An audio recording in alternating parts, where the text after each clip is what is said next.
हरियाणा और उसके बाद महाराष्ट्र।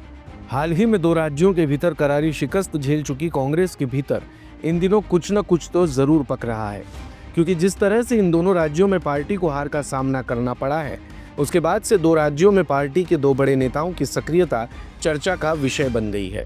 राजस्थान में सचिन पायलट और हरियाणा में कुमारी शैलजा। राजस्थान उपचुनाव में करारी हार झेल चुकी कांग्रेस के राष्ट्रीय महासचिव और टोंक से विधायक सचिन पायलट ने हाल ही में अपनी विधानसभा टोंक के चमनपुरा गांव में रतन बैरवा के घर रात गुजारी और जनता के बीच बैठकर चौपाल लगाकर संवाद किया, तो सूबे की सियासत में चर्चा चल पड़ी कि नेता हो तो पायलट जैसा। लेकिन याद कीजिए, प्रदेश में जब भी कभी इस तरह की तस्वीरें वायरल होती हैं तो पार्टियों में नेतृत्व बदल जाता है। फिर चाहे पूर्व मुख्यमंत्री वसुंधरा राजे का 2003 और 2008 में खेत में बैठकर प्याज रोटी खाने वाला फोटो हो, या गहलोत का 2018 विधानसभा से पहले सूबे के गांव की खाक छानना।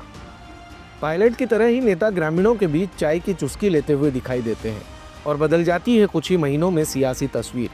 वैसे इसी तरह की सक्रियता अब हरियाणा में भी कुमारी शैलजा द्वारा देखने को मिल रही है, जब से पार्टी को भूपेंद्र सिंह हुड्डा के नेतृत्व में बुरी हार का सामना करना पड़ा। लेकिन आज बात राजस्थान की।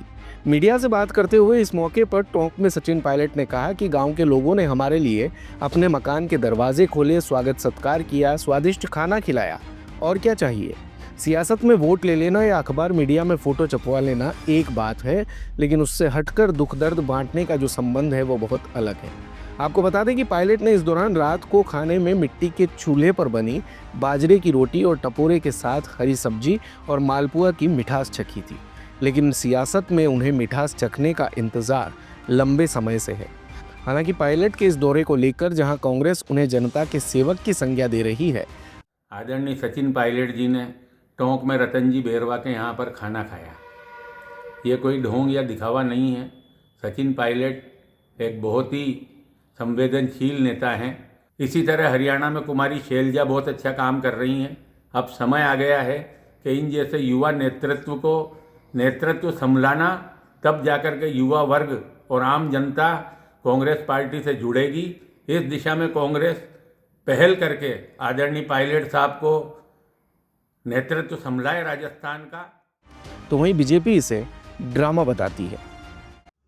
कांग्रेस मृतप्राय है, समाप्त हो चुकी है। अब बूथों पे जाने से क्या होगा? पहले ही जनता के काम करते, जनता के दिल में जगह बनाते, तो उन्हें ये नौटंकी करने की जरूरत नहीं पड़ती। क्योंकि हाल ही में कांग्रेस का जो हश्र महाराष्ट्र के चुनाव में हुआ है, उसके बाद कांग्रेस सोच रही है कि हम चाहे प्रवास कर लें। जबकि भारतीय जनता पार्टी कार्यकर्ताओं की पार्टी है और भारतीय जनता पार्टी के कार्यकर्ताओं द्वारा लगातार प्रवास के कार्यक्रम, चाहे हम सत्ता में हो चाहे विपक्ष में हो, बनते रहते हैं। वैसे पायलट के इस दौरे से ग्रामीण बड़े खुश हैं। चमनपुरा ढाणी में जिस मकान में सचिन पायलट ने रात्रि विश्राम किया, उसके मकान मालिक रतन बैरवा ने कहा कि ऐसा नेता हमने पहले कभी नहीं देखा। उन्होंने हमारी समस्याओं को सुना, लेकिन समस्या तो कांग्रेस के भीतर भी कहीं न कहीं जरूर है। अन्यथा 7 सीटों के उपचुनाव में कांग्रेस को ऐसी हार का मुंह तो नहीं देखना पड़ता।